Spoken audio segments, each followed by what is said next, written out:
What's going on, everybody? Brad.howard here, and we are going to talk about the do's and don'ts of real estate.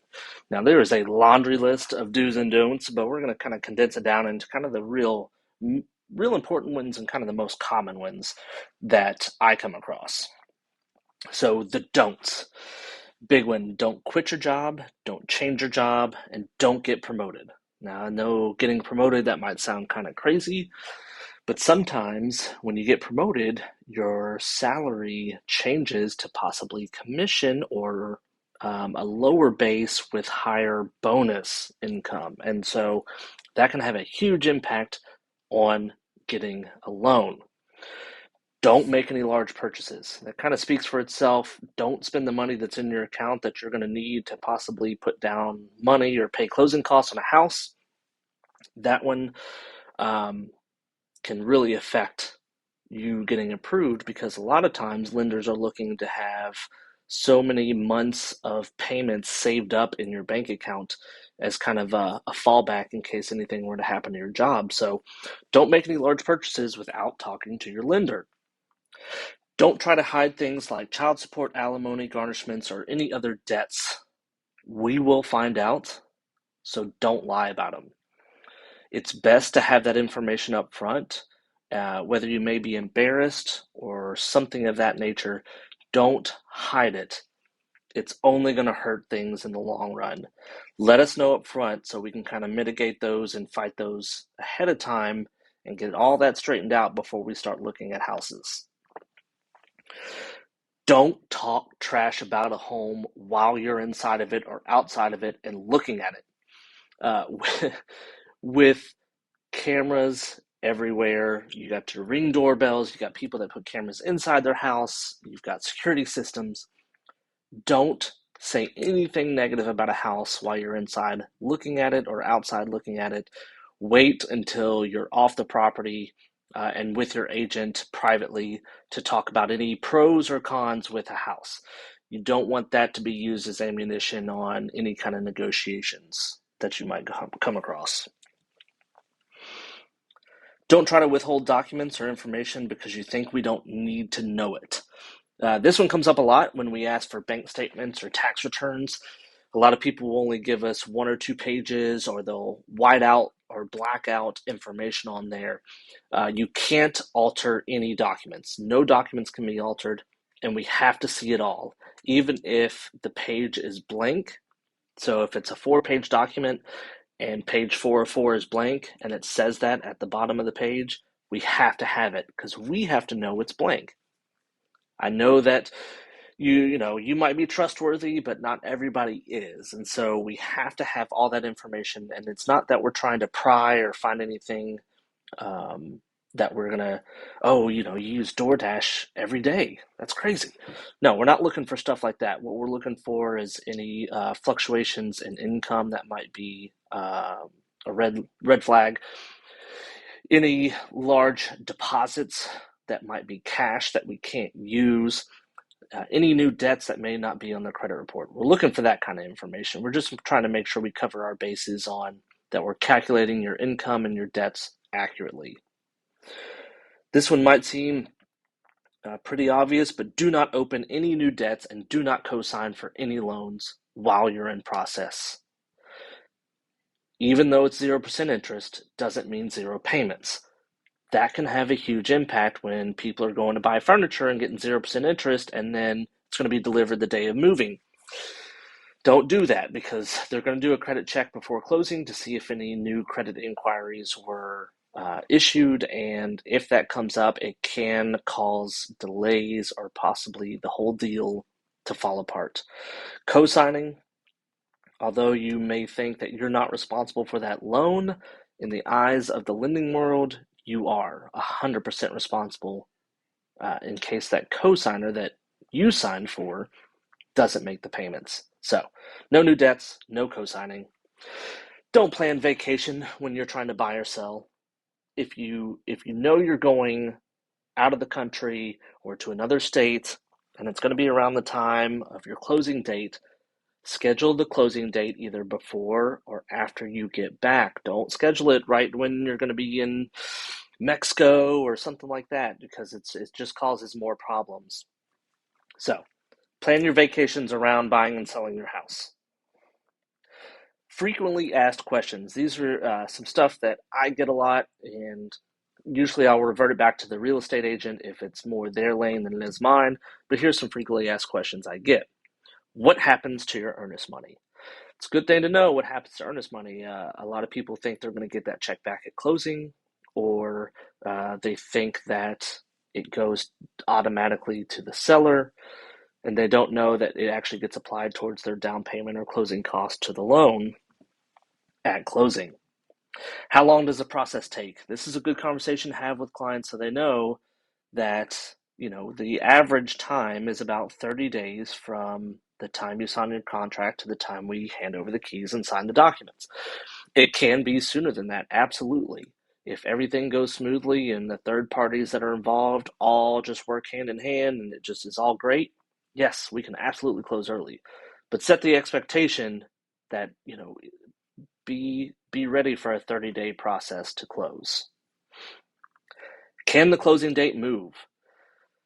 It's important to let people know that the closing date can move for multiple reasons, whether it be the seller has to change it, the buyer has to change it, something with the lending caused a delay, or if you're building a home, obviously that closing date is going to be highly fluid. So it's important to let them know that that closing date could possibly move. Do I really need a home inspection? Man, this one came up recently with a deal where a client previously did not get a home inspection, and then my buyer went to buy the home shortly after they bought it. They got a home inspection, and there was multiple major issues with the property. Although you can't see it, it's important to get a home inspection for those people that can look out for you as a buyer to know what could possibly go wrong with the house or what is wrong with the house that maybe you just can't see with the naked eye, or you can't get into the areas that these inspectors can. If they choose to not have a home inspection because they are the expert and they know what's going on with the property, then, just make sure they understand what the repercussions of that could be. Can you recommend a home inspector, attorney, HVAC, roofer, etc.? Have your list of vendors that you like to work with or that you think do a great job ready, because you are the expert, and it's good to have that so that when those clients need that information, they're always coming back to you. You want them to keep coming back to you so that when they buy and sell in the future, they already have your name top of mind. If you've got all these pros ready for them, just make sure when you touch base, like, hey, how's it going? Well, our AC's been acting up because we got those negative 20-degree temperatures. Hey, well, you know what? I know an HVAC guy. Let me get him over to you. Just have a look at it and make sure there's not something major wrong with your unit. That can be a huge impact on retaining clients. So have that list ready. This may happen, buyer edition. So it's important with these frequently asked questions, and it's important with this, that you let the buyers know that this may happen. The day of the closing, the contract may change multiple times. Like I said, seller may change it, buyer may change it, the lender may change it just because of unforeseen circumstances. You won't know how much money to bring to closing until the day before closing, or maybe even the day of closing. Day before twice. Sometimes we don't get those final numbers in from the title company until the day of or the day before closing. The title company and our closing departments always are communicating back and forth after the loan has been cleared to close, and just trying to balance all that information out between what the seller has to pay, what the buyer has to pay, etc.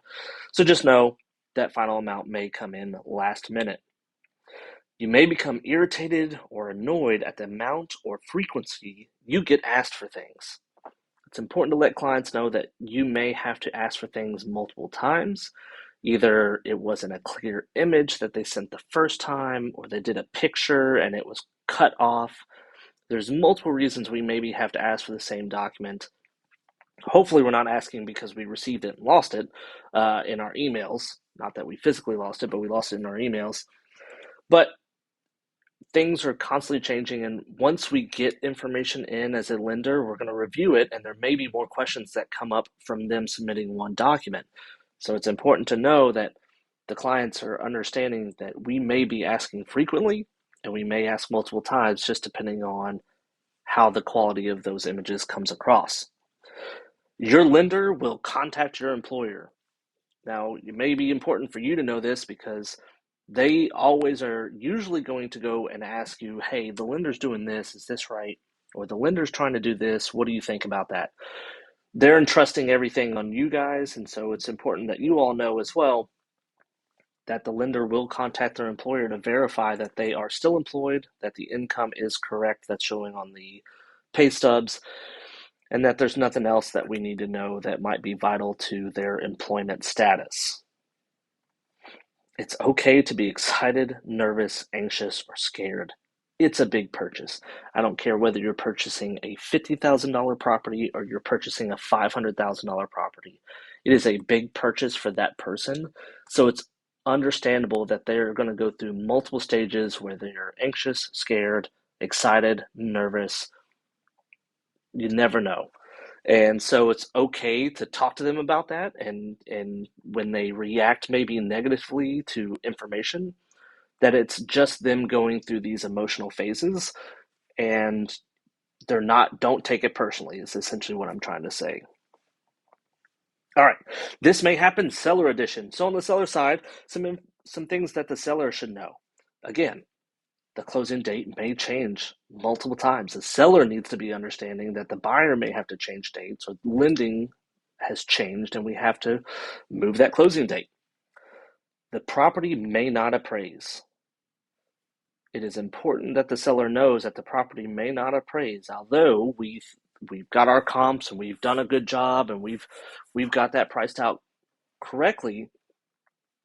Appraiser's opinion of value may not be what we have comps. Now we can fight that information, of course, but it's understanding to know that if it underappraises, what happens in that situation, and you may want to kind of hold that information back if you think it's undervalued or anything like that.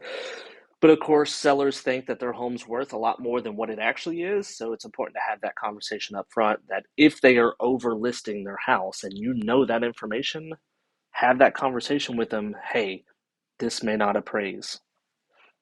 Another agent may come to show or let in inspectors in your house or appraisers. We all work with teams sometimes, or we get busy, and so somebody else in our office, we might ask them to go, hey, can you go show this house for my client real quick? I've got to be in training in Indiana or something like that. Let your sellers know that there could be other agents that come into their house and why they come into their house. Some showings may last 5 minutes, others may last over an hour. So prepare them if they have to be out of the house that, yeah, you may be out of your house 15 minutes, or be prepared that you might be out of your house for over an hour.